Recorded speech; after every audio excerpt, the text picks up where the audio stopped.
warahmatullahi wabarakatuh. Waalaikumsalam warahmatullahi wabarakatuh. Baik, Bapak di sini ingin membawakan suatu materi. Tapi sebelumnya kita berdoa bersama dia sebelum memulai pelajaran pada hari ini. Alangkah baiknya kita membaca Al-Fatihah. Al-Fatihah.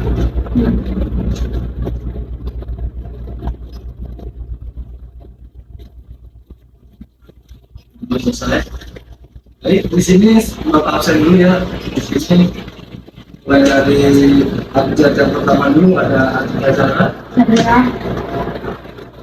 Saya Dinarin. dari Pak Yang terakhir ada Sabrina Cynthia. Hadir. Di sini Bapak ingin bertanya terlebih dahulu. Di sini ada yang tahu nggak tentang apa itu sih Islam? Nah, nanti Bapak terang sedikit ya tentang keislaman. Tapi sebelumnya kita di sini ingin biar nggak terlalu tidak banget ya. Jadi santai aja ya di Jadi di sini teks sama yaitu penyampaian pesan atau informasi tentang pengetahuan oleh orang dan atau bimbingannya. Sama biasa disampaikan secara umum dan biasanya melibatkan banyak orang. Nah, ada yang tahu nggak bedanya pidato, khotbah sama ceramah? Nggak tahu Pak. Nah, jadi kalau pidato itu cenderung persuasif, itu tentang disiarkan atau dorongan kepada hal-hal. Nah, sedangkan kalau khotbah itu bicara tentang pengetahuan keagamaan. Nah, jadi antara pidato, khotbah dan ceramah itu semuanya berbeda ya. Nah, di sini juga ada unsur-unsur ceramah. Unsur ceramah juga terbagi menjadi tiga, yaitu ada penceramah, ceramah, dan isi materi ceramah. Jadi yang pertama itu ada penceramah, yaitu kita yang membawakan tentang ceramah kepada halayak atau kepada seseorang untuk disampaikan suatu apa namanya materi. Nah, pendengar ceramahnya itu seperti kalian nih yang mendengarkan saya dan berceramah gitu, yang bisa menangkap isi materi yang saya sampaikan. Yang terakhir yaitu ada materi ceramah. Materi ceramah yaitu apa yang saya sampaikan itu tentang materi ceramah. Contohnya materi ceramah saya tentang rukun Islam. Nah, itu isi materi ceramahnya. Nah, di sini juga ada metode ceramah. Metode ceramahnya itu ada 4, yaitu ada impromptu, yaitu metode ceramah tanpa persiapan atau dilakukan secara spontan. Ada yang kedua ada menghafal, yaitu metode ceramah dengan cara tidak melihat teks atau ya lupa kayak gitu. Yang ketiga ada membaca naskah, yaitu melakukan ceramah dengan membaca naskah. Biasanya membaca naskah itu ceramah membaca naskah biasanya buat catatan kecil untuk disampaikan biar tidak lupa. Yang terakhir ada extemporan, yaitu menuliskan kata-kata kunci atau poin-poin penting materi sebagai catatan suplemen. Jadi sebagai kalian pendengar ceramah bisa juga kalian isi teks untuk pentingnya saja gitu apa yang disampaikan pada yang disampaikan oleh ceramah.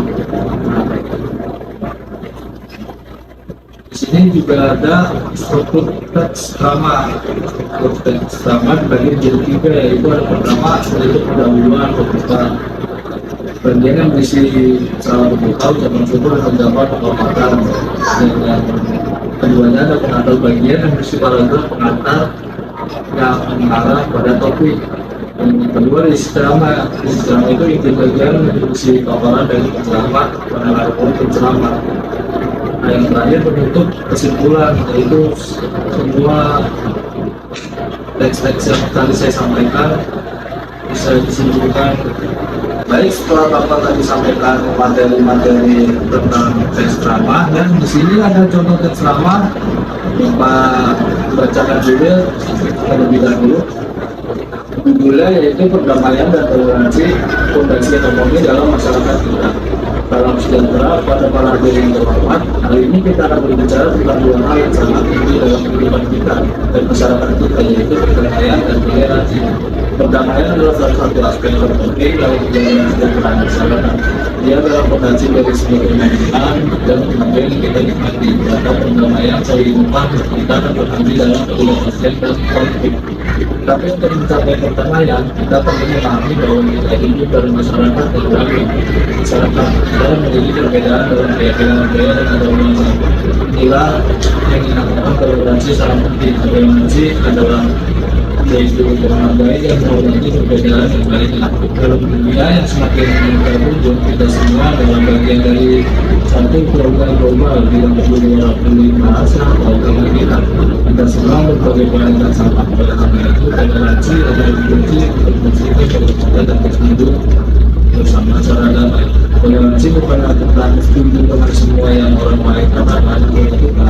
Toleransi adalah sebuah penghargaan terhadap setiap individu, berdiri, pandangan, keyakinan, dan cara hidup mereka sendiri. Ini adalah dalam berbicara dan mendengarkan dengan hormat.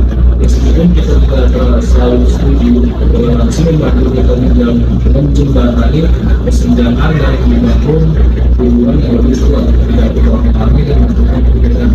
Kita menciptakan masyarakat yang lebih inklusif dan kami membangun dasar untuk perdamaian. Mari kita semua berkomitmen untuk menjaga perdamaian dan mendorong toleransi dalam kehidupan kita sehari-hari. Mari kita belajar dari satu sama lain menjembatani kesenjangan dan membangun dunia lebih damai dan harmonis di generasi mendatang. Dengan dokumen ini bersama-sama kita dapat memastikan bahwa perdamaian dan toleransi bukan hanya kata-kata kosong, tapi prinsip yang mendalam. Dengan ini dilakukan kita setiap hari hasil dari perhatian Anda. Mari kita bersama-sama berikan juga kita yang baik untuk semua orang. Terima kasih. Sampai sini ada yang ingin bertanya? Baik Pak, mau nanya, Boleh. kira-kira bagaimana sih cara memahami informasi pada teks keterangan? Jadi tadi pertanyaannya bagaimana cara memahami informasi pada teks nama? Apa yang namanya siapa? Oh, Dinariati. Nah, jadi cara memahami informasi pada teks nama itu ada tiga. Yang pertama adalah menyimak drama yang dilakukan dengan sesama. Jadi kalian menyimak saja apa yang saya sampaikan gitu. Saya menjelaskan mengatur gimana atau bisa. Jadi kalian menyimak dulu gitu. Jangan dia memahaminya. Yang kedua, catat informasi yang menarik atau catat informasi yang penting. Misalnya saya juga selalu berbicara untuk misalnya berapa